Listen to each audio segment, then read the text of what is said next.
prière habituelle pour élever nos pensées vers Dieu notre Père, l'intelligence suprême et cause première de toutes choses, et vers tous ces bons esprits qu'il nous envoie en permanence pour nous assister, notamment le guide spirituel de chacun d'entre nous, qui est toujours là pour nous aider à surmonter les difficultés du quotidien, vaincre les épreuves que nous avons souvent nous-mêmes choisies avant de nous réincarner, et tous ces autres missionnaires qu'il nous envoie, comme Kardec ou autres, Chico Xavier, pour nous montrer le chemin, pour nous laisser tous ces enseignements.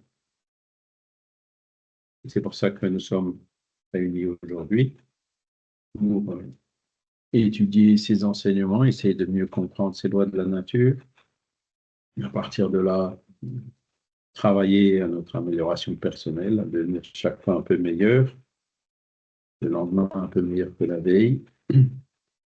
Et aussi, nous demandons que les esprits qui pourraient être avec nous aujourd'hui puissent également bénéficier de ces lectures et de ces réflexions.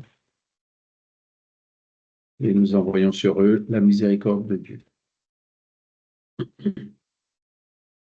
Vous devez voir à l'écran, excusez-moi, le programme. Donc, on est aujourd'hui le 8 décembre, c'est l'avant-dernière leçon du cours, et puis de cette année.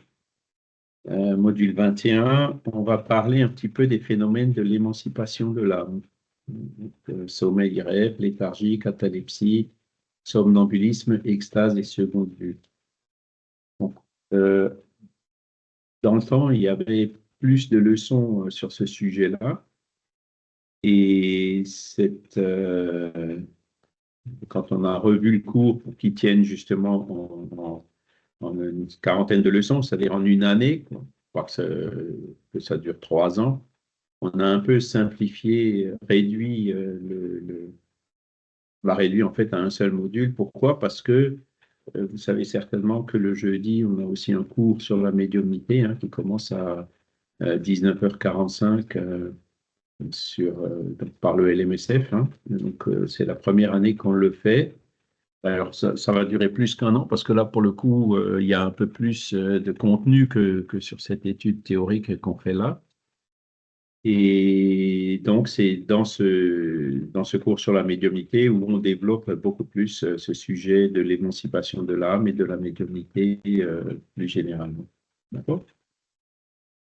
Et la semaine prochaine, donc, ce sera le dernier cours de cette année. L'année prochaine, je pense que je vais de nouveau recommencer le cours à partir de la première leçon.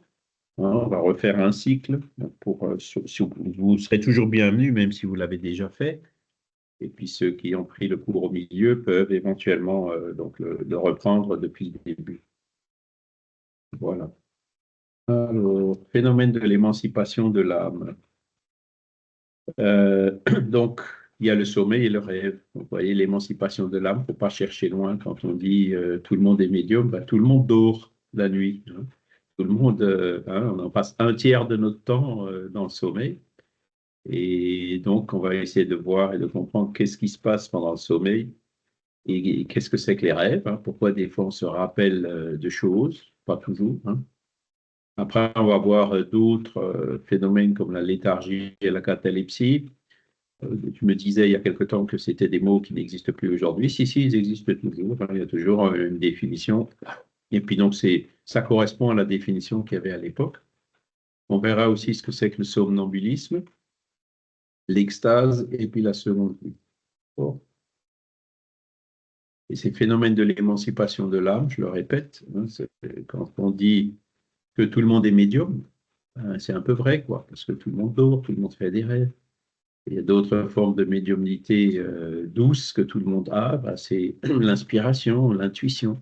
Tout le monde, à un moment ou à l'autre, une inspiration, une intuition, et tout le monde sent aussi la voix de sa conscience qui lui parle. Le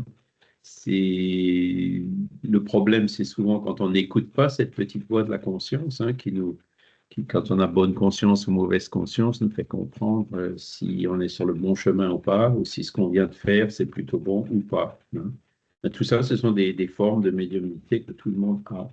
Évidemment, c'est pas de la voyance, c'est pas de la clairvoyance, c'est pas de la psychométrie, c'est pas de la psychographie, hein, c'est pas des formes de médiumnité plus ostensibles, mais c'est des formes de médiumnité quand même, dans le sens de cette émancipation de l'âme.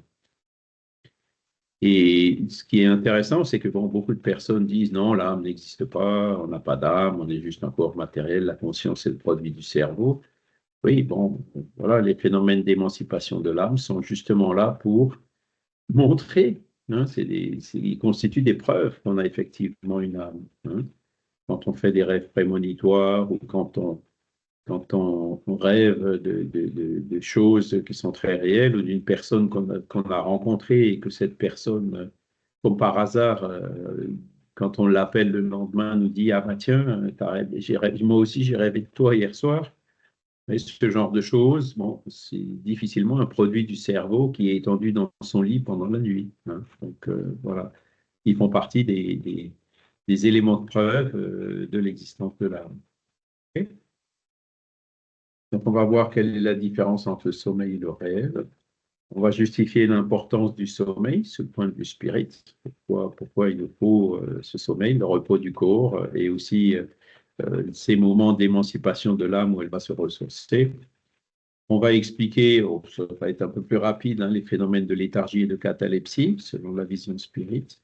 On va voir aussi la différence qu'il y a entre l'extase et le somnambulisme.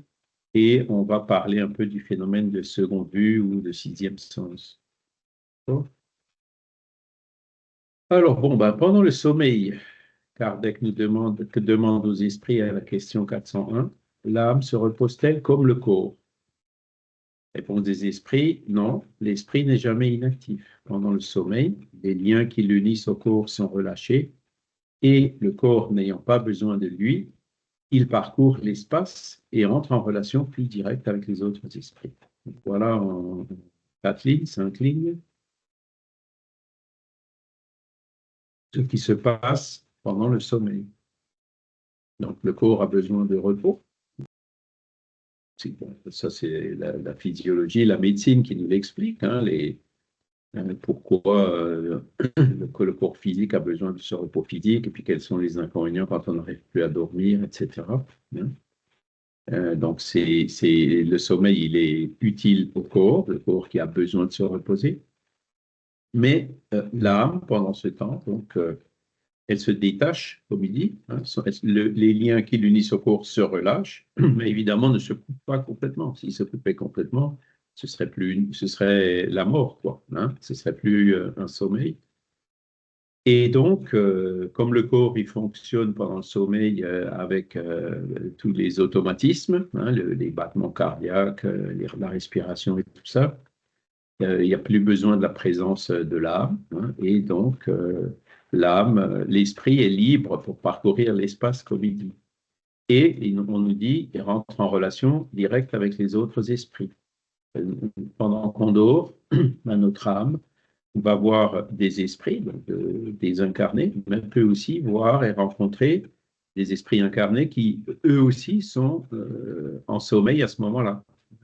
Deux âmes qui dorment et qui viennent, qui se rencontrent.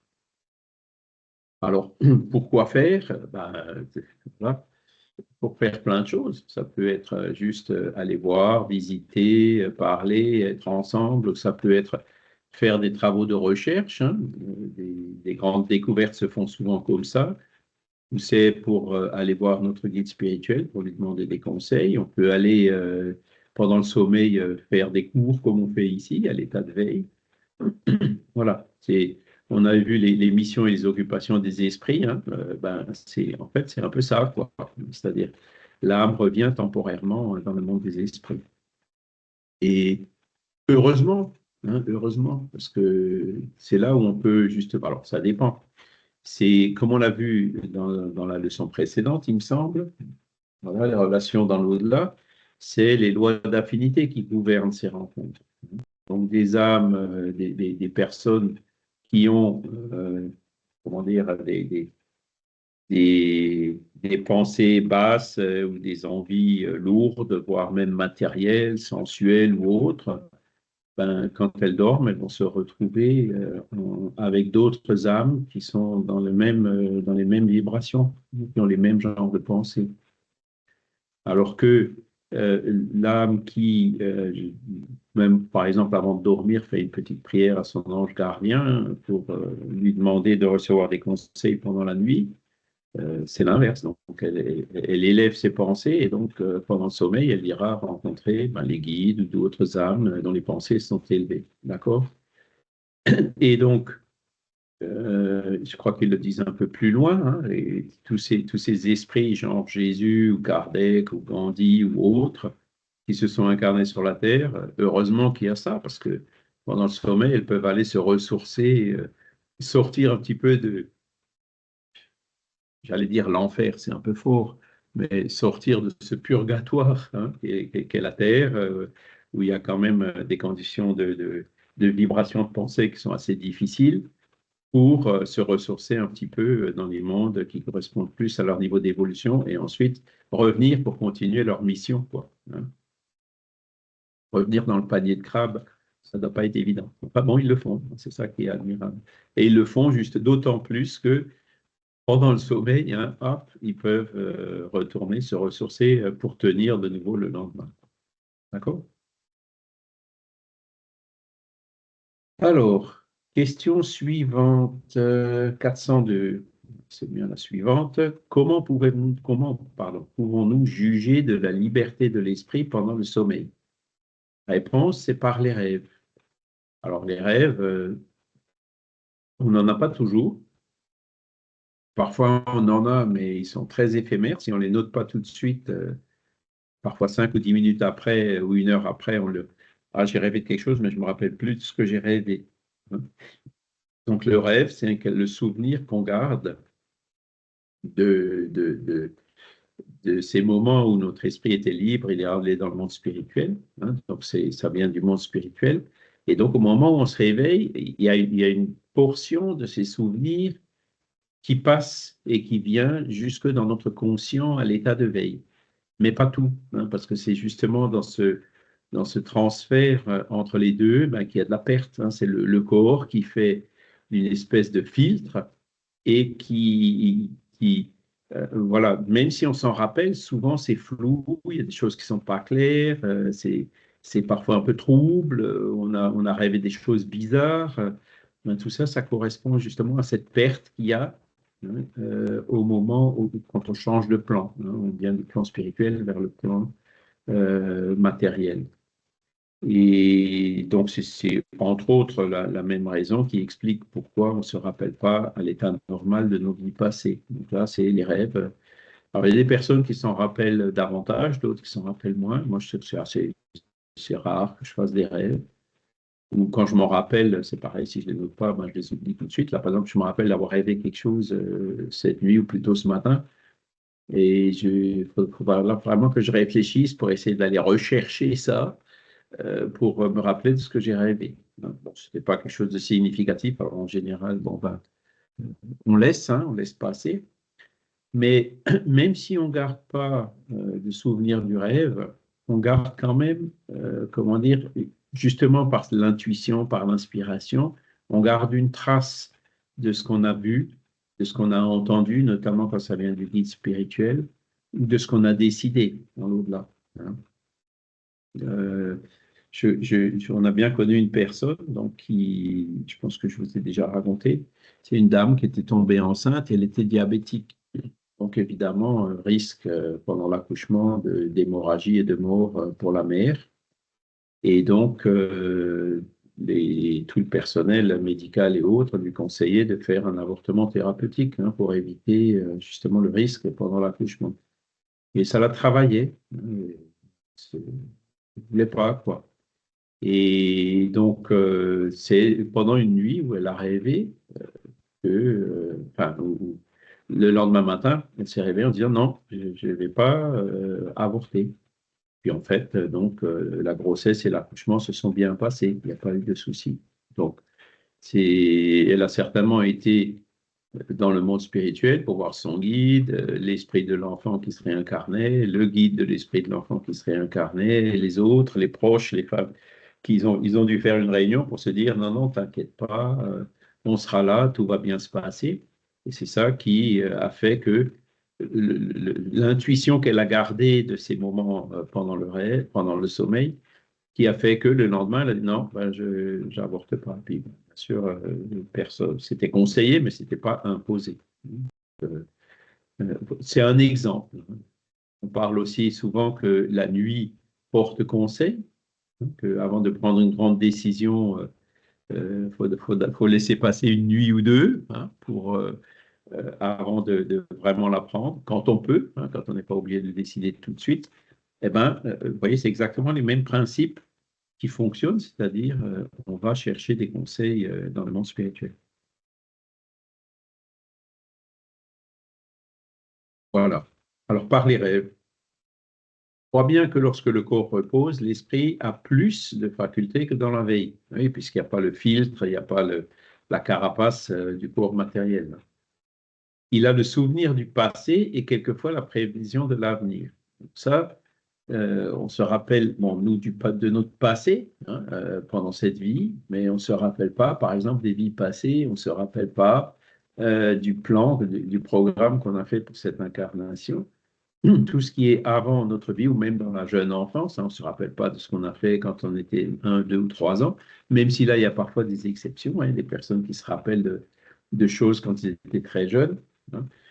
Voilà, donc on ne s'en rappelle pas à l'état normal, mais pendant le sommeil, notre esprit, il peut avoir une vision beaucoup plus large, hein, justement dans ses souvenirs, voire même une prévision de l'avenir.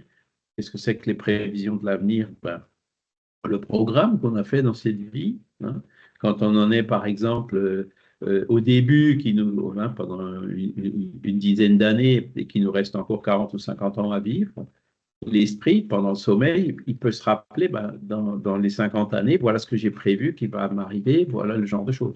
Donc, vous voyez, c'est en fait prévoir l'avenir, avoir une vision de l'avenir, mais qui a été programmée dans le passé, hein. C'est un peu comme, c'est une des manières de connaître l'avenir, sachant que, du moins pour ce qui nous concerne, nous, hein. Voilà. Mais vous avez des choses qui vont plus loin, donc c'est les fameux rêves prémonitoires, hein, j'en ai déjà parlé un petit peu, où là, on prévoit même plus, pas forcément que des choses qui nous concernent nous, mais aussi des choses qui peuvent arriver, hein. Je connais une personne euh, en allant, je vous ai aussi déjà raconté, hein, en allant en vacances, elle passait dans la vallée du Rhône, au niveau de Vaucluse, et puis elle était un peu assoupie dans la voiture, et donc elle s'est réveillée en disant, ben, j'ai vu une grosse vague qui emportait beaucoup de voitures, de caravanes, de personnes, etc. Et puis cette vision, elle l'a eue une dizaine de jours avant la fameuse inondation qu'il y a eu à Vaison-la-Romaine. Vous voyez. Donc là, c'est un événement qui est fortuit, je dirais. Qui sait prévoir la météorologie avec une telle précision 10 jours à l'avance?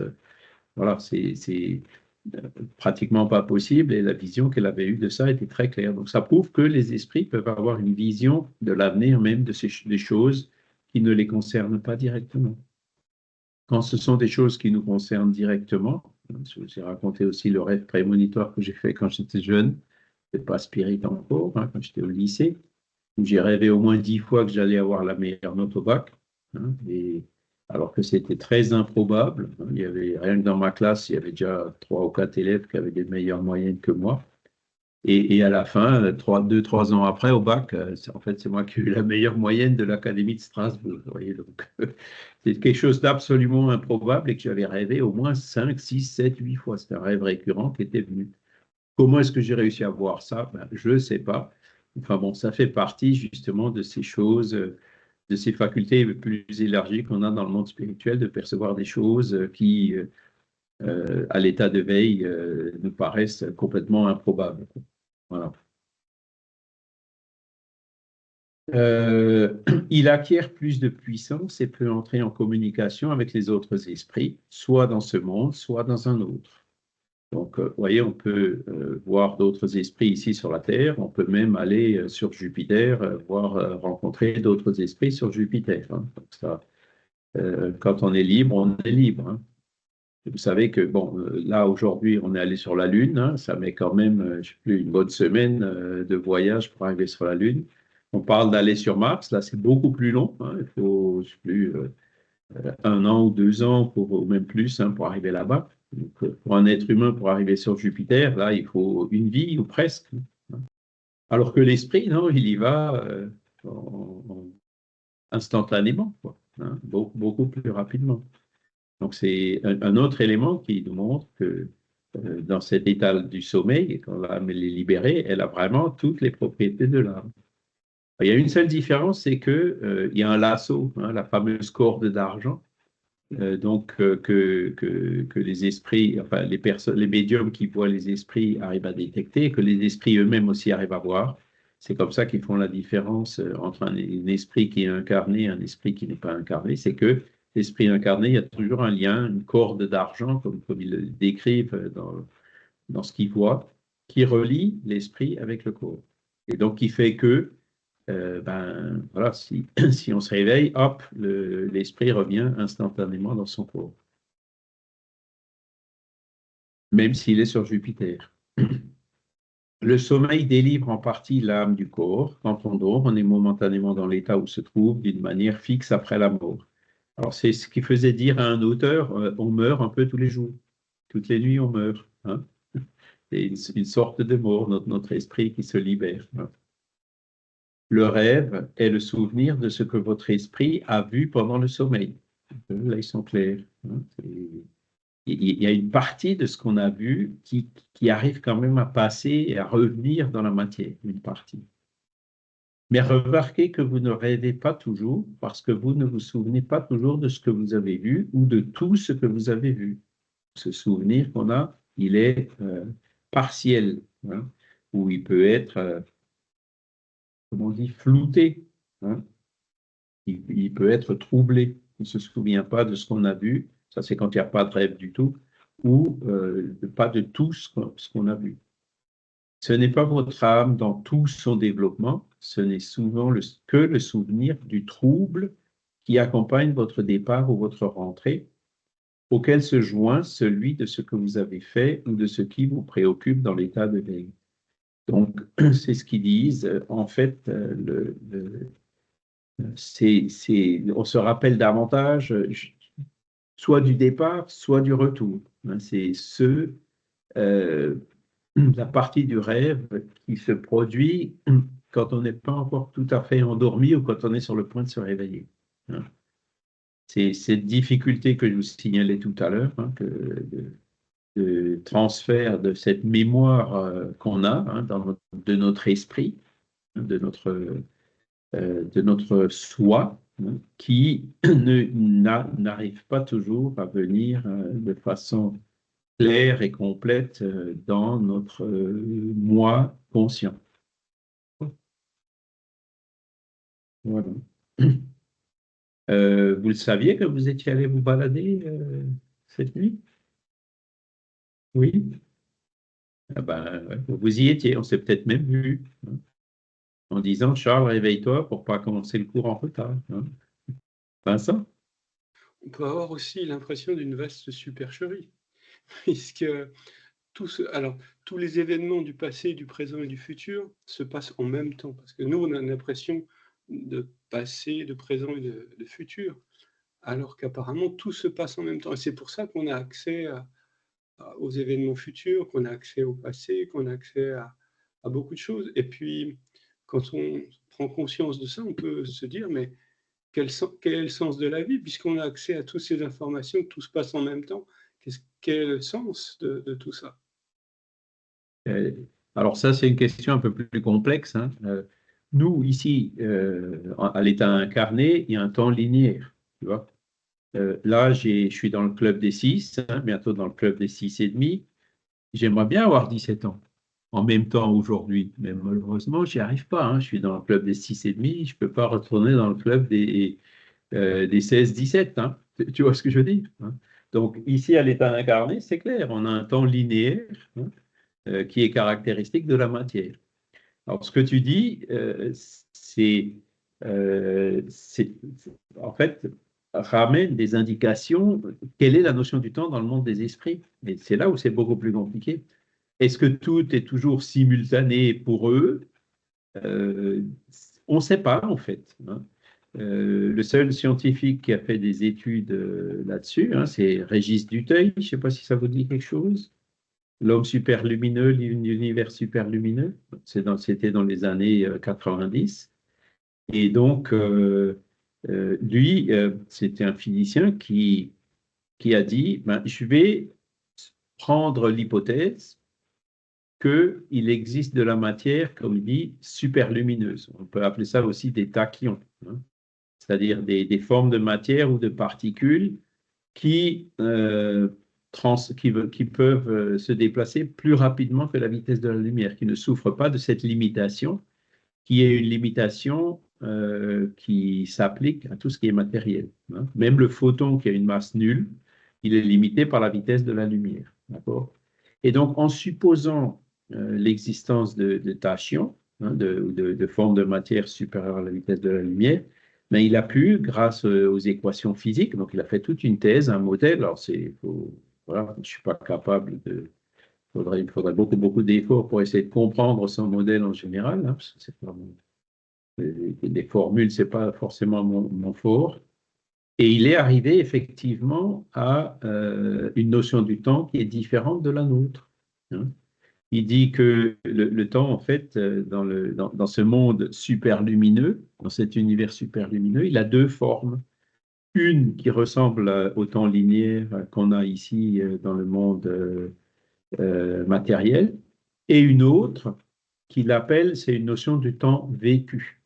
Hein, c'est-à-dire, c'est un peu comme, alors là, je vais quand même utiliser un peu des mots un peu mathématiques, une intégration du temps de moins l'infini jusqu'à aujourd'hui. Hein.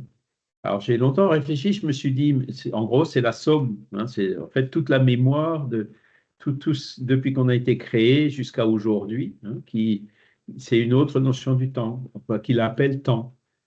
Mais quand on réfléchit un peu, on peut se rendre compte que cette notion-là, ça représente quelque part aussi, ou c'est lié à notre degré d'évolution, à notre niveau d'évolution.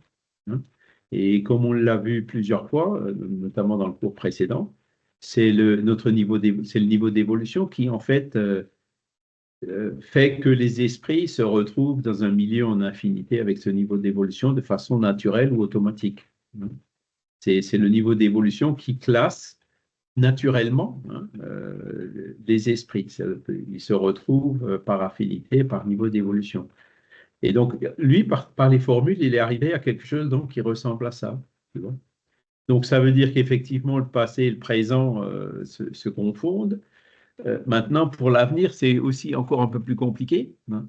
L'avenir, comment est-ce que l'avenir peut déjà être présent? Alors, il y a d'autres auteurs comme Philippe Guillemont. D'ailleurs, je devrais pouvoir vous montrer. Voilà, j'ai emmené un peu de lecture là pour le Portugal. Ah, moi je le vois à l'envers, j'espère que vous le voyez à l'endroit. Hein, donc, il a plusieurs livres et plusieurs conférences, hein, vous pourrez le trouver assez facilement. Et lui, il développe beaucoup ce sujet hein, en disant que, et on voilà un autre, il développe beaucoup ce sujet en disant qu'en fait, le futur peut influer sur le présent. D'accord?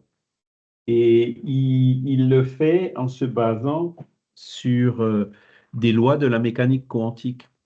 Et aujourd'hui, de plus en plus de physiciens quantiques se rendent compte que dans le comportement des particules, il y a des corrélations, par exemple, hein, ou une circulation d'informations hein, qui se produit d'une particule à l'autre indépendamment de la vitesse de la lumière, c'est-à-dire c'est instantané malgré la distance qu'il y a entre les particules. Voyez et donc, il y a d'autres expériences dans lesquelles il montre que c'est l'état futur de ces particules, hein, donc, notamment au niveau des lois d'effondrement quantique, hein, qui en fait détermine le présent de cette particule. Donc en gros, c'est le futur qui influe sur le présent.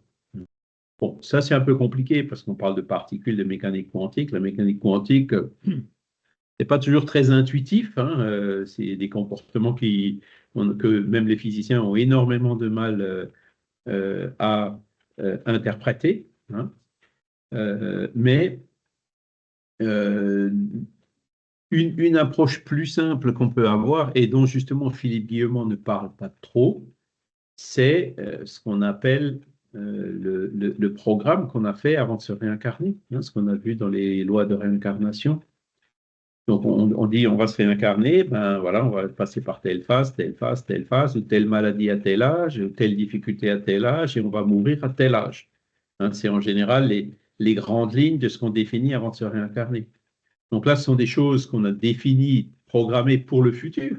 Donc c'est bien pour l'avenir. Et donc cet avenir, quand l'esprit a cette vision plus large, comme je vous l'ai dit, ben, il arrive très bien à voir le programme de l'avenir. Je vais vous donner un exemple encore un peu plus terre à terre. Hein. Le 29, non, le 30 et 31 mai et le 1er juin, il va y avoir le symposium à Végimont en Belgique l'année prochaine. D'accord? C'est un événement qui a lieu dans le futur. Donc, moi, j'ai dit, bon, ben, je vais y aller. D'ailleurs, je crois même que je me suis déjà engagé à me mettre à disposition de Jean-Paul pour donner une conférence s'il le souhaitait. Donc, j'ai l'intention d'y aller. Ça va forcément influer sur mon présent, hein, parce que je vais préparer la conférence. Je ne sais pas encore comment je vais y aller. Je vais peut-être y aller, on va peut-être y aller à 2, à 3. On va peut-être passer par telle route ou par telle route. Ce sont des choses qui ne sont pas encore définies, mais le fait d'être à Végimont ces dates-là, c'est quelque chose qui est déjà défini dans le futur et qui va bien influer sur notre présent. Voyez. Donc, ce sont des notions simples. Alors, ce n'est pas aussi simple que ça. Hein. C'est plus compliqué que ça. Je pense que Philippe Guillemot, il a quand même raison dans ce qu'il dit. Mais on peut expliquer de façon simple comment le futur peut agir sur le présent grâce à justement à ces programmes, à ces projets qu'on a fait pour l'avenir. D'accord? Mais de là à dire, Vincent, comme tu le dis, bah, que voilà, et puis d'ailleurs Einstein lui-même le disait en disant que le passé, le présent et le futur se confondent, etc. Bon, c'est un peu, c'est un peu plus difficile à concevoir, même si il y a certainement beaucoup de vrai dans ce genre d'affirmation. Hein. Mais ce qui nous manque, c'est justement une modélisation qui nous permet de comprendre mieux toutes ces choses-là. Et c'est là où je dis et je répète que tant que les physiciens y garderont leurs œillères matérialistes, ils auront beaucoup de mal à réaliser ce genre de concept, ce genre de modèle. Hein. Mais dès qu'un physicien ouvre un peu ses œillères, comme Régis Dutheil avec son monde et son univers, l'homme superlumineux et l'univers superlumineux, hein, c'est le titre des deux livres, un par lui, l'autre par lui et sa fille, Brigitte Dutheil. Hein, dès qu'il commence à enlever un peu les œillères, ben, il trouve plein de choses qui correspondent de façon assez admirable au récit. Il explique par exemple le tunnel des EMI, hein, le phénomène du tunnel. Il arrive, grâce à une réflexion purement théorique physique, à retrouver des choses qui correspondent aux témoignages de personnes qui vivent ces expériences-là. Donc, le jour où la physique changera de paradigme, elle sortira du paradigme matérialiste pour arriver dans un paradigme spiritualiste, là, je suis sûr que c'est la science, en fait, qui fera un saut quantique. Hein. Donc là aussi, vous voyez, je fais une prévision pour l'avenir. Est-ce que ça peut être dans 1 an, dans 5 ans, dans 20 ans, dans 100 ans? Hein. Kardec et Denis et Delane, beaucoup qui étaient un peu optimistes, ils y croyaient déjà en disant, ben non, pour quelques années, ça va venir. Ben, quelques années, il y a déjà plus d'un siècle qui est passé depuis qu'ils sont partis, et on n'y est toujours pas. Et donc, pour revenir au sujet, dans le rêve, on touche déjà ce genre de choses. Vous voyez? Dès qu'on retourne dans le monde spirituel, on a cette vision beaucoup plus large, hein, qui embrasse le passé et l'avenir. Quand on revient, eh ben, on peut parfois, c'est ça qui explique le rêve prémonitoire, hein. On se rappelle de choses qui, en fait, vont se passer dans le futur. Donc, on se rappelle, vous voyez, quand on dit on se rappelle, on dit on se rappelle du passé. Maintenant, là, on se rappelle de choses qui vont se passer dans le futur. Et c'est ça qui fait que, justement, cette linéarité du temps qu'on subit ici à l'état incarné, dans le monde spirituel, c'est quelque chose qui est complètement différent. Il faut réfléchir. D'accord? Il y avait une main levée, mais c'était Vincent, non? Simplement pour dire que, alors je ne sais pas pour qui, mais personnellement, je savais ce que j'allais faire à la fin de ma vie. Ah Je bah voilà. savais comment j'allais travailler, je savais quelle ambiance professionnelle, heu, quelle vie j'allais avoir tout bêtement, enfin, à la fin de ma vie. Parce que c'était Ouais. un programme qui était déterminé et qui devait se dérouler comme c'était prévu. C'est un programme que tu as déterminé. Tu vois. Ouais, oui, oui, c'est sûr, C'est comme c'est ça, et exactement ça. dont tu t'es rappelé. Donc, il y en a effectivement qui se rappellent, hein. Moi, personnellement, je sais pas. Je me rappelle pas. Là, par exemple, je suis au Portugal, je me pose parfois des questions. Qu'est-ce que je fais là? Est-ce que ma mission, c'est là? Est-ce que c'est pas plutôt en France? Bon, on peut continuer, on peut être au Portugal et continuer une mission en France, comme vous pouvez le voir, pas si loin que ça, hein. Je me pose parfois la question, est-ce que c'est bien ce que j'avais programmé de venir ici ou pas? Je ne sais pas. Moi, j'arrive pas à dire. C'est quand il y a eu la maladie, hein, que là, par contre, je me suis clairement, ça y est, tu vois, tu l'avais programmé et c'est maintenant, c'est venu, hein. Là, clairement, les souvenirs sont revenus, hein, et ça m'a aidé, en fait, hein, parce que de dire, OK, ben voilà, c'est là, je l'avais voulu, c'est là. Donc maintenant, on se retrousse les manches et puis on avance, on travaille, on lutte, on va voir comment on s'en sort. Et heureusement, bon, c'était certainement aussi partie du programme, bien que j'avais eu mon libre arbitre, hein, de lutter pour surmonter la maladie, quoi. Alors que j'aurais très bien pu baisser les bras et j'aurais très bien peut-être déjà pu être de retour dans le monde spirituel, hein. Mais non, c'était, voilà. Et c'est là où il y a le programme, mais il y a aussi ce libre arbitre qu'on a à tout moment. Mais c'est vrai que le fait de se rappeler, ça nous aide, ça aide, hein, en disant, ben, c'est pas quelque chose comment dire, pourquoi moi, ouais, ce genre de réaction que souvent les gens ont, de se révolter, qui en fait n'aide pas, au contraire, ça nous handicape, quoi. La révolte, quand on est révolté, au lieu de se rapprocher des guides spirituels, on s'en éloigne, hein. Donc, non, alors que quand on dit, ah ben ça y est, ok, je vais faire face et tout, le coping, comme on dit dans le langage des psychologues, hein, la manière d'accepter la maladie et de la surmonter, elle est beaucoup plus forte, quoi. Il y a beaucoup plus de chances de s'en sortir que quand on baisse les bras, ou quand on se plaint, ou quand on pense qu'on subit une injustice, etc. Alors, le 402, donc il y a, c'est ce que je vous disais tout à l'heure, hein, donc on va le relire. Par l'effet du sommeil, les esprits incarnés sont toujours en rapport avec le monde des esprits et c'est ce qui fait que les esprits supérieurs consentent sans trop de répulsion à s'incarner parmi vous. Dieu a voulu que pendant leur contact avec le vice sur la terre, ils puissent aller se retremper à la source du bien pour ne pas faillir eux-mêmes, eux qui venaient instruire les autres. Le sommeil est la porte que Dieu leur a ouverte vers leurs amis du ciel. C'est la récréation après le travail, en attendant la grande délivrance, la libération finale qui doit les rendre à leur vrai milieu. Vous voyez, là aussi, la manière dont c'est décrit, c'est complètement inversé, quoi. Ah, l'amour, c'est affreux, qu'il y ait des gueules d'enterrement et tout, là, non. Grande délivrance, la libération finale, hein. Et on inverse complètement les valeurs, quoi. Enfin, les habitudes par rapport à ce qu'on a, les valeurs, elles sont toujours les mêmes, sont universelles, mais c'est comme ça qu'il faut voir la mort, quoi, comme une grande délivrance, une libération finale. C'est après mission accomplie, il retourne dans le monde spirituel, hein. C'est des images comme Jésus, ben là, c'était vraiment une grande délivrance, hein, sur la croix en plus. Enfin, voilà, c'était ben, tous les autres, Kardec, c'était l'inverse, hein, était debout, hein, en plein déménagement, etc., là, au passage Sainte-Anne, hein, quand il est mort de sa crise cardiaque.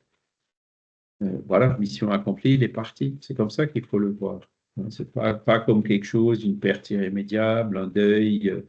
Euh, hein, et d'ailleurs, il y a certaines régions de France, hein, ou certains pays où les traditions sont un peu inversées. Non, ils s'habillent peut-être un peu en noir pendant les enterrements et tout, mais après l'enterrement, en fait, ils se réunissent et ils font une fête. Et pas seulement entre la famille, mais entre les personnes qui étaient là, les amis, etc.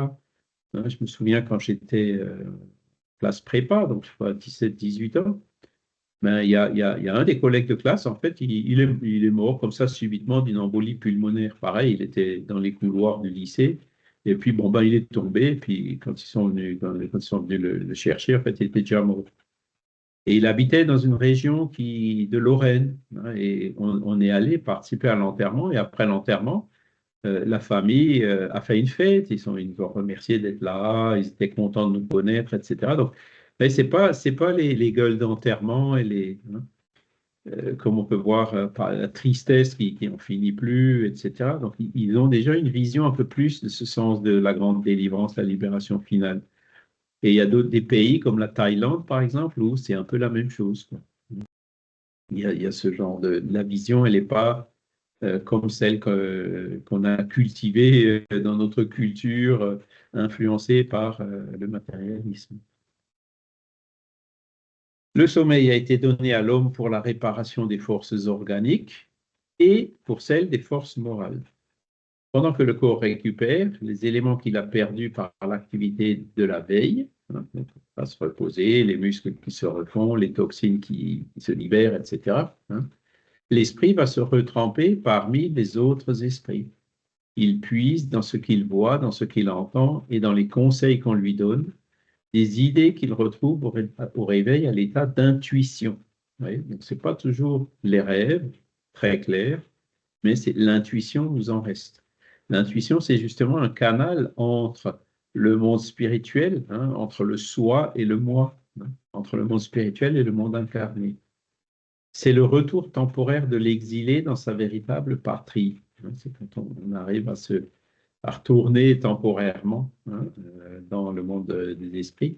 C'est le prisonnier du corps physique, hein, momentanément rendu à la liberté. Alors, quelle heure est-il? 6. On va parler aussi un peu de la léthargie et de la catalepsie. Hein. Donc ça, ce sont des phénomènes qui avaient beaucoup été observés à l'époque. Les magnétiseurs s'étaient rendus compte qu'ils pouvaient mettre certains sujets en état de léthargie et de catalepsie. Et donc, qu'est-ce que c'est? C'est la perte momentanée, pardon, de la sensibilité du mouvement. Elle diffère en ce que dans la léthargie, la suspension des forces vitales est générale et donne au corps toutes les apparences de la mort. C'est quelqu'un qui est complètement, voilà, comme s'il n'était plus là. Alors que dans la catalepsie, elle est localisée et peut affecter une partie plus ou moins étendue du corps, de manière à laisser l'intelligence libre de se manifester, ce qui ne permet pas de la confondre avec la mort. La léthargie est toujours naturelle, la catalepsie est parfois spontanée. Alors la catalepsie, c'est par exemple un membre qui se raidit complètement. Vous avez certainement déjà vu des expériences où, alors par l'hypnose, hein, ou par le magnétisme, on fait rentrer une personne, un sujet suggestible, hein, dans un état de catalepsie, et la personne, elle est tellement raide en fait que ils arrivent à poser le bout des pieds sur une chaise et la tête sur une autre chaise, et le corps, il se plie pas, quoi, il reste complètement raide. Hein. Ça, c'est typiquement un état de catalepsie, quand le corps entier peut être raidi comme ça. La léthargie, donc, ça va un peu plus loin, c'est-à-dire que euh, dans la léthargie, alors je ne suis pas un grand spécialiste, hein, mais dans la léthargie, euh, bon, la personne vit encore, évidemment, donc forcément elle respire, mais il peut y avoir des ralentissements du rythme de respiration, de battement ou des respirations tellement faibles qu'on a du mal à les détecter, quoi. Mais la personne n'est pas morte, elle peut revenir. Et donc, ce sont des... Quand vous regardez sur Wikipédia, vous verrez que les mots, en fait, existent quand même, et existent toujours, et décrivent des états qui sont similaires. Donc, qu'est-ce qui se passe dans ce genre d'état? Ben, c'est toujours pareil, c'est-à-dire que vous avez l'âme, hein, qui est quelque part libérée du corps. Alors, pourquoi est-ce que le corps se raidit ou le membre se raidit? Ça, c'est une autre question, hein. C'est justement la physiologie qui devrait l'expliquer, parce que essayez, hein, de vous appuyer sur la nuque et puis sur les talons et de rester raide, hein. En voulant le faire, vous n'y arrivez pas, hein. Vous n'avez pas la force et les muscles pour le faire.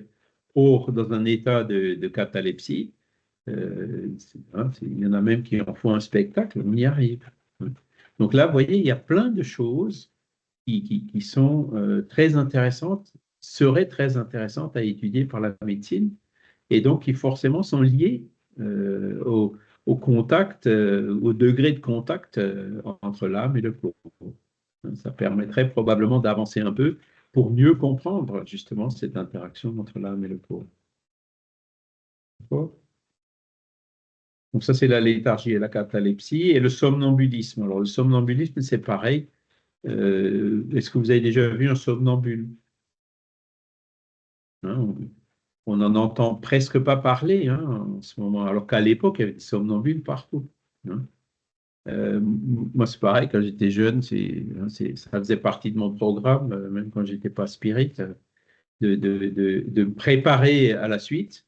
J'ai eu des épisodes de somnambulisme naturel la nuit, hein.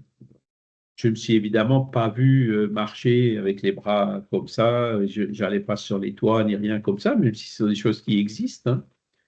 Mais quand j'étais en colonie de vacances, une nuit, hein, je me suis réveillé et puis je me suis dit, tiens, qu'est-ce qui se passe? Il y a quelqu'un dans mon lit, etc.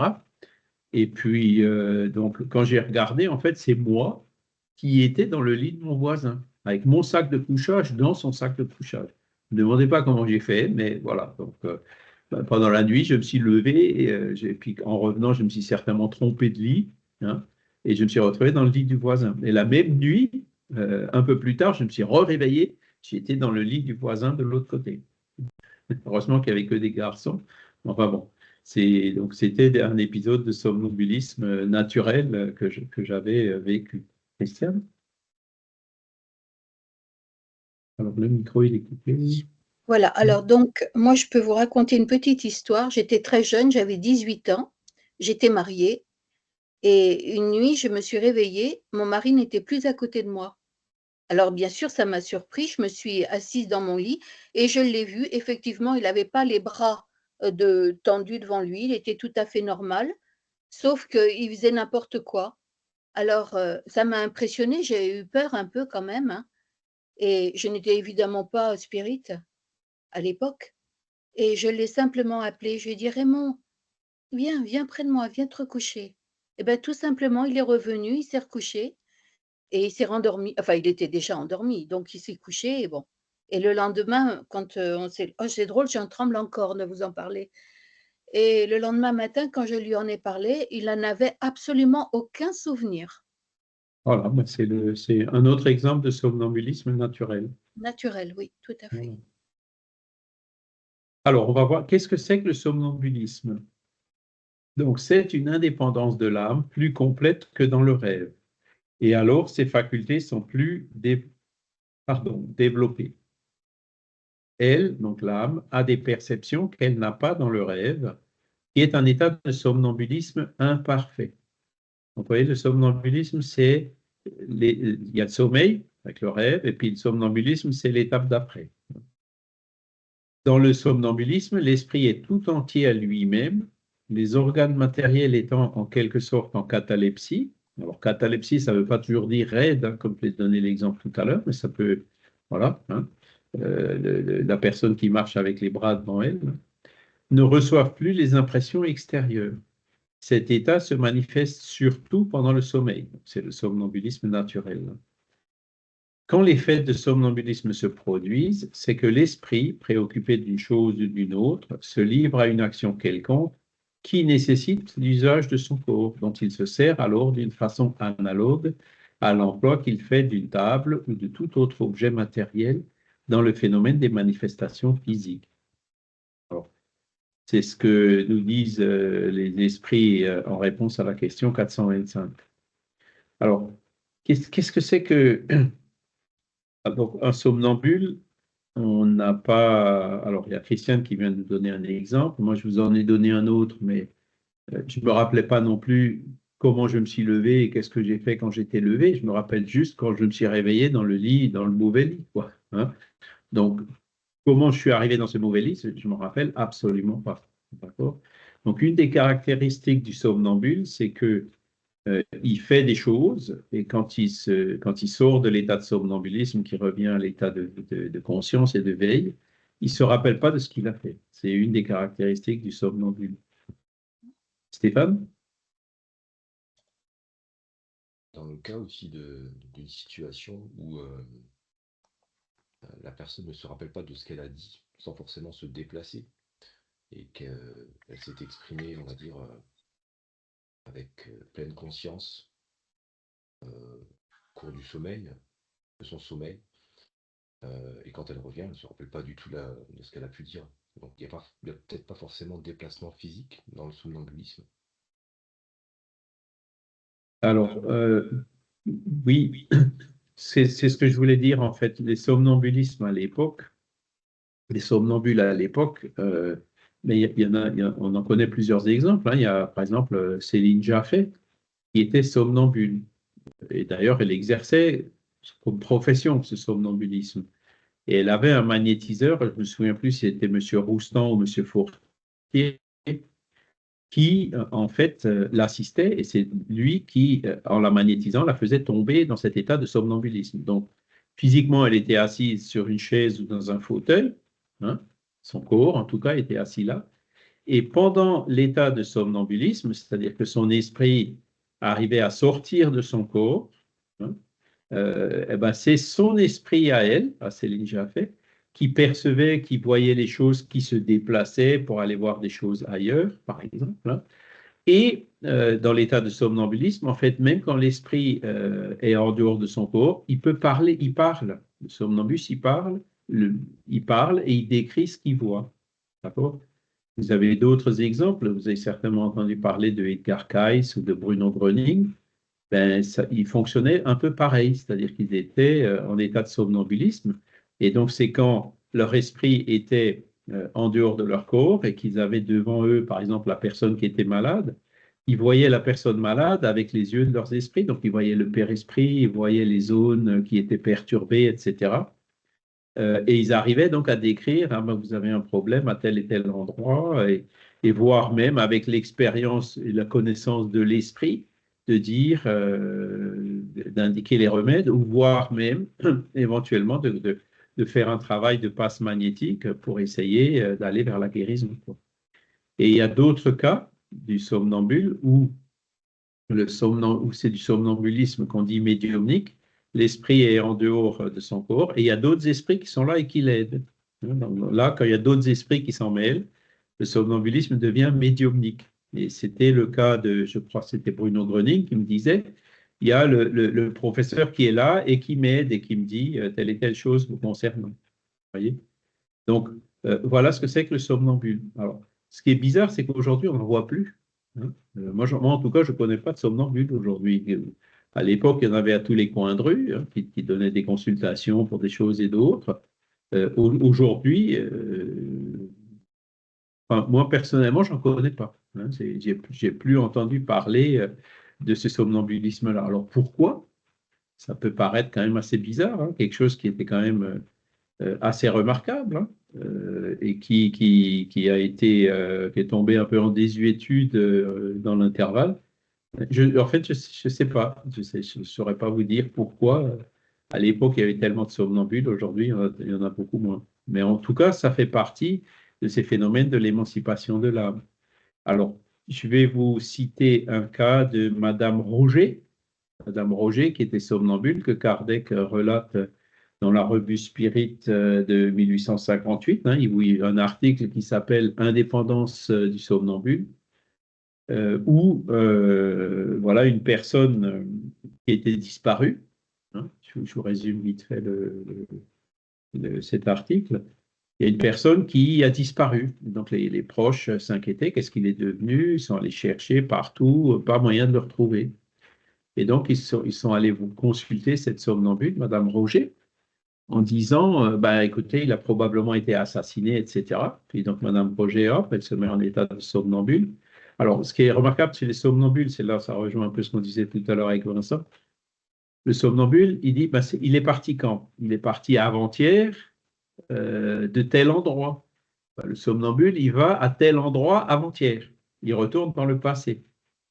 Et donc, Madame Roger, elle a suivi, elle a vu effectivement la personne qui était là, qui allait faire un paiement, donc il y avait de l'argent sur elle et tout. C'est pour ça qu'il soupçonnait qu'elle avait été assassinée. Et donc, elle le voit sortir de chez lui, hein, aller le suivre dans la rue. Et donc, c'est ce qu'elle disait pendant qu'elle était en état de somnambule. Je le vois, je le suis. Ah tiens, là, je vois qu'il a un besoin urgent. Donc, il avait envie de... Hein, et comme il n'y avait pas beaucoup de toilettes publiques à l'époque, il était descendu sur les berges de la Seine, hein, pour faire son besoin physiologique. Et à un moment donné, il a glissé ou il s'était déséquilibré et il est tombé dans la Seine. Ça, c'est ce que la somnambule avait vu. Hein. Il est tombé dans la Seine et il a été emporté par le courant. Et d'ailleurs, vous allez le retrouver. Effectivement, quelques jours plus tard, plus bas en aval, ils ont retrouvé son corps. Et il avait bien la braguette ouverte, il avait encore le portefeuille sur lui avec l'argent, etc. Donc, c'était exactement ce que la somnambule, elle avait vu. Vous voyez, donc c'est une faculté qui est quand même remarquable. Hein. Quand on voit ce genre de phénomène, on se dit, c'était pas la transmission de pensée, c'était pas la suggestion. Non, le somnambule, il est vraiment allé dans le passé et voir, et il arrive à lire, à décrire tout ce qu'il perçoit pendant cet état-là. Il ne se limite pas aux perceptions des cinq sens, hein, de physique, mais que le somnambule, il perçoit avec son esprit, quoi, avec le sixième sens également. D'accord? Donc, voilà ce que c'est qu'un exemple de somnambulisme. Alors, je vous conseille, lisez dans les revues Spirit, hein, vous faites des recherches somnambules, vous verrez, il y a pas mal de récits là-dessus, et puis vous avez certainement beaucoup de livres aussi sur le magnétisme à l'époque qui en parlent. Je vous cite un autre exemple, c'était avant que Kardec soit Kardec, quand il était encore Rivail, il allait consulter une somnambule. Dans les années 1840, Kardec et Amélie, ils avaient accueilli, je ne dis pas adopté parce qu'ils ne pouvaient pas adopter selon les lois de l'époque, mais ils avaient accueilli une jeune fille, une petite fille qu'ils éduquaient, qui vivait chez eux. Hein, certainement une petite fille pauvre qui avait été abandonnée. Et donc, la petite fille, elle allait souvent avec Amélie dans la maison de campagne où habitaient ses parents, hein, à Château-du-Loir dans la Sarthe. Et elle était assez fragile de santé. Et donc, dans une des lettres qu'on a retrouvées échangées entre Kardec, qui était à Paris, et Amélie, qui était à Château-du-Loir avec la petite, Kardec lui écrit, enfin, Rivail, à l'époque, lui écrit, écoute, si ça ne va pas mieux, coupe-lui une mèche de cheveux et mets-la dans ta lettre de retour. J'irai voir Mariette, qui était une somnambule, pour voir ce qu'il faut faire. Et donc, la somnambule prenait les cheveux. Donc, par psychométrie, elle arrivait justement à se transporter pour voir quel était le problème de la jeune femme, de la petite fille. Et donc, de dire, ah, bah oui, c'est ci, c'est ça, essaye de lui donner ci, essaye de lui donner ça. Parce qu'à l'époque, la médecine, elle n'était pas ce qu'elle était aujourd'hui. Donc, vous voyez, Rivail consultait déjà des somnambules une bonne quinzaine, voire même une vingtaine d'années avant de devenir Kardec. Donc, c'est un autre exemple. Et il y a un autre cas où il essayait d'avoir au moins une partie de l'héritage de sa tante, hein, Rivail. Il a même envoyé, il a reçu un mot justement des personnes qui étaient impliquées dans cette histoire-là. Il a découpé un morceau du papier du mot qu'il a reçu de cette personne, qu'il a envoyé à Amélie, qui allait voir la somnambule. Et la somnambule, en touchant le papier, elle arrivait à se mettre en contact avec cette personne, arrivé à lire les pensées pour lui donner des conseils. Essaye plutôt de l'aborder de telle manière ou de telle autre manière. voyez, je vous donne des exemples de ce qui se faisait au 19e siècle couramment, hein, avec des somnambules. Voilà. Ça n'existe plus aujourd'hui. Moi, je trouve que c'est un peu dommage, hein, mais bon, ça reviendra peut-être. C'est quand même une faculté assez extraordinaire. Bon, alors, ça n'existe plus aujourd'hui. On a parlé d'Edgar Cayce et de Bruno Gröning. Bon, c'est quand même deuxième moitié du XXe siècle, hein, donc voilà. C'est une faculté qui certainement existe toujours, mais je pense qu'on n'en parle pas assez. Là, pour le coup, il est déjà 8 heures chez moi, donc on va avancer un peu plus vite. Quelle est la différence entre l'extase et le somnambulisme? L'extase, alors, on a vu le sommeil et le rêve, c'est un premier niveau, le somnambulisme, c'est un deuxième, l'extase, c'est un troisième niveau. C'est un somnambulisme plus épuré, l'âme de l'extatique est encore plus indépendante. Alors, des phénomènes d'extase, vous en trouverez relatés dans les textes religieux. Il y a par exemple Thérèse d'Avila qui avait des états d'extase, il y en a d'autres, hein.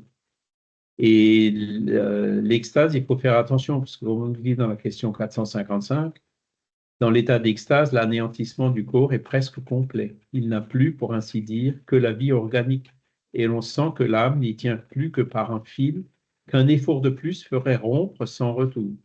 Dans cet état, toutes les pensées terrestres disparaissent pour faire place au sentiment épuré, qui est l'essence même de notre être immatériel. Donc l'état d'extase peut être dangereux, puisque bon, ben, si ce lien qui tient plus que par un fil se rompt, eh ben, l'extatique meurt, il ne revient plus, hein, il ne revient plus dans son corps. Est-ce que ça peut se comparer aux expériences de mort imminente? Pourquoi pas, hein?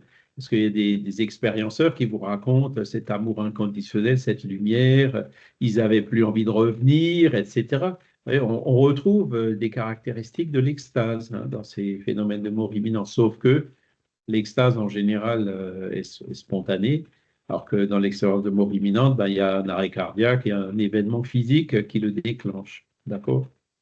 Et j'ai vu un jour Roger Pérez, je ne sais pas, je crois qu'il n'y a personne de vous qui l'a connu, qui était dans un état d'extase. Ben, quand il est revenu à lui, il était complètement dégoûté.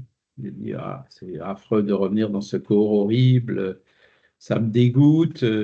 C'est là où on voit vraiment que ça ne tient plus qu'à un fil. Voilà. Le phénomène désigné sous le nom de seconde vue a-t-il du rapport avec le rêve et le somnambulisme? Réponse des esprits, tout cela n'est qu'une même chose. Ce que tu appelles seconde vue, c'est encore l'esprit qui est plus libre, quoique le corps ne soit pas endormi. La seconde vue est la vue de l'âme. Donc, ça, ce sont les personnes douées de seconde vue. C'est par exemple celle que je vous ai dit qui voyait cette vague à Vaison-la-Romaine, là, hein, où la seconde vue, ben, c'est le sixième sens, quoi. C'est l'esprit qui arrive soit à voir les esprits, soit à se déplacer, voir des choses qui se passent ailleurs, tout en restant, comme il le dit, à l'état de veille, hein. Voilà. Donc, le phénomène s'explique de la même façon que le sommeil, c'est-à-dire que notre âme, elle arrive à prendre un peu de liberté tout en restant consciente, hein, et donc à non plus voir avec les yeux, mais à percevoir directement avec l'âme, avec le Père Esprit, hein. C'est ça qui explique ce phénomène de seconde vue. Et donc la puissance de la seconde vue varie depuis la sensation confuse jusqu'à la perception claire et nette des choses présentes ou absentes. À l'état rudimentaire, elle donne à certaines gens le tact, la perspicacité, une sorte de sûreté dans leurs actes qu'on peut appeler la justesse du coup d'œil moral, hein. Donc c'est des personnes qui... Ça fait partie d'ailleurs de l'intelligence spirituelle, hein, quand vous regardez la définition de l'intelligence spirituelle, et justement cette perception au-delà des cinq sens, quoi, hein, utiliser justement ces puissances de l'âme par les phénomènes de l'émancipation, donc pour avoir une vue plus globale d'une situation et donc de prendre des décisions autrement qu'en ayant toujours le nez dans le guidon, comme on dit. Voilà. Est-ce que vous avez des questions? Donc, vous voyez, on n'est pas rentré dans la médiumnité, parce que la médiumnité, c'est encore une fois la même chose, hein, c'est l'esprit du médium qui se libère. Alors, soit il y a un autre esprit qui vient, ou soit l'esprit du médium qui arrive à capter les pensées d'un autre médium pour les écrire. Voilà, tous ces phénomènes d'émancipation de l'âme sont liés entre eux, hein. C'est les puissances de l'âme, comme dit Léon Denis dans le chapitre, c'est la troisième ou la quatrième partie du problème de l'être et de la destinée, hein. Et toutes les personnes qui sont matérialistes, hein, qui ne croient pas en l'existence de l'âme, passent complètement à côté de facultés complètement extraordinaires comme celles qu'on vient de voir, ou même de la compréhension de choses très simples comme le sommeil et les rêves.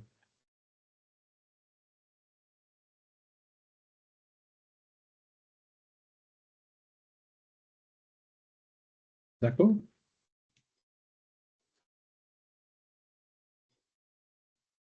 Vous soupçonnez que vous aviez toutes ces facultés latentes en vous? Hein, et puis là, c'est bon. Alors, la médiumnité, en général, bon, la seconde vue, ça tient à une prédisposition organique qui nous donne la médiumnité. Vous voyez?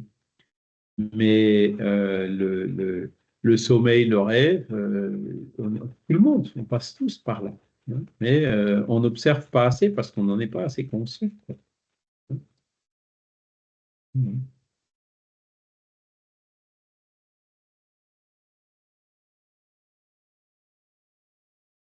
Voilà, bon, bah, écoutez, je vous conseille, vous pouvez lire le reste du texte, hein, et vous avez toutes les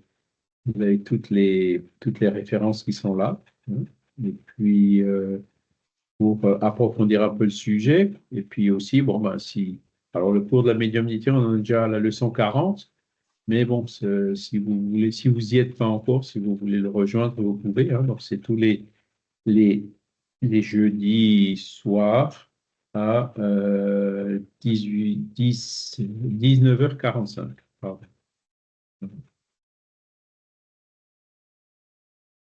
Bon, écoutez, si vous n'avez pas d'autres questions, voilà, il ne reste plus qu'à remercier encore une fois les bons esprits d'avoir été avec nous aujourd'hui, de nous avoir permis de comprendre toutes ces facultés extraordinaires et latentes qui sont en nous, qui sont en fait tout simplement naturelles et qui peuvent nous aider énormément à évoluer, à faire le bien, à aider les personnes autour de nous dans ce sens donc d'amour et de solidarité fraternelle. Voilà. Je vous remercie infiniment pour votre participation. Donc, la semaine prochaine, on aura la dernière leçon du cours, du programme, qui est sur le mouvement spirit. Je vous rappelle, le fascicule, si vous ne l'avez pas, je peux vous le renvoyer encore une fois en PDF. Si vous préférez lire sur du papier, on l'a imprimé, hein, donc Jean-Pierre il pourra vous procurer ce fascicule imprimé sous forme de livre. Voilà, il ne me reste plus qu'à vous souhaiter une excellente journée. Merci. Une excellente semaine. À vous aussi. Merci beaucoup, Charles. Merci beaucoup. Merci, Charles. Je vous dis à Merci. bientôt. Bon dimanche à tous. Bon dimanche à tous. Bon dimanche. Salut. Au revoir. Au revoir. Bon dimanche. Au revoir.